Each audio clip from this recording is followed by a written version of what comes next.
Такого спортивного объекта в Красном Востоке еще не было. Алашара, в переводе с абазинского это означает «цвет», разместился в самом центре села возле его знаменитых нарзанов. Внутри, оправдывая свое название, спорткомплекс светлый и уютный. Многофункциональный зал поделен на несколько зон. Для игровых видов спорта, для спортивной борьбы, плюс тренажерный зал. На втором этаже боксерский ринг и зал для хореографии. Одновременно заниматься в таких прекрасных условиях смогут 200 ребят. А то, что зал пустовать не будет, сомнений нет. Ведь спорт и здоровый образ жизни сейчас у молодежи в приоритете. Сегодня именно спорт и здоровый образ жизни находятся в сфере интересов молодежи. По инициативе президента нашей страны Владимира Владимировича Путина государственная политика в сфере спорта нацелена на то, чтобы создавать условия только для развития олимпийских видов спорта, а прежде всего на популяризацию массового спорта, воспитание здорового подрастающего поколения. Камень в основании этого спортивного комплекса глава республики Рашид Темрезов и президент Международной ассоциации Алашара Муса Экзеков заложили еще в 2016 году, на месте, где еще когда-то располагался колхозный гараж. Общая площадь комплекса 1300 квадратных метров, и он, по словам главы региона, яркий пример эффективного взаимодействия бизнеса и власти. Ну и, конечно, неравнодушного отношения наших земляков к своей малой родине. Я очень искренне хочу высказать слова особой благодарности руководителю общественной организации Алашара, нашему земляку, моему другу Мусе Хабаличу Экзекову за его личный вклад в возведение такого замечательного спортивного сооружения. Уверен, благодаря инициативе таких людей, как вы, число и завоеванных медалей, и спортивная слава нашей республики только будет подниматься на новые вершины. Рашид Темрезов наградил Мусу Экзекова орденом за заслуги перед Карачаево-Черкесией, пообещав и впредь поддерживать благие начинания бизнесмена и мецената. Я считаю, что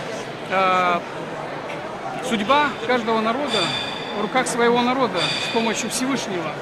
А руководство республики всегда готовы поддерживать любые подобные, как сегодня, например, проекты. И это отрадно. Это отрадно, поэтому будем работать, будем созидать. На постройку и оборудование этого спорткомплекса ушло всего лишь 1,5 года. И все это время местные жители следили за стройкой, с нетерпением ожидая официального открытия. Очень большая радость для детей, для молодежи этого села, потому что негде было заниматься. Есть данные у детей, жителей этого села. Ездили в район, в город заниматься. А сейчас такие условия, комфортные, комфортабельные условия созданы для того, чтобы заниматься.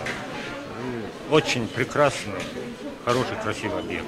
Среди всех видов спорта особой популярностью в селе пользуется спортивная борьба. Поэтому и группа вольников в новом спорткомплексе самая многочисленная. А тренировать будущих чемпионов будет уже состоявшийся чемпион. Победитель первенства России по вольной борьбе Марат Дедиккаев, специально приглашенный сюда из Северной Осетии. Долго не думал, приехал сразу. Как зал открыли, пригласили, приехал, все. Разместили, все хорошо, условия хорошие, дети тоже хорошие такие, рвутся в зал. Пока эти ребята делают только первые шаги к олимпийским вершинам, настоящие олимпийские чемпионы по-доброму завидуют их условиям для тренировок. В наше время, вспоминают спортсмены, таких не было. Такой зал это не только глаз радует, но я понимаю, как спортсмен, как здесь приятно тренироваться, все условия.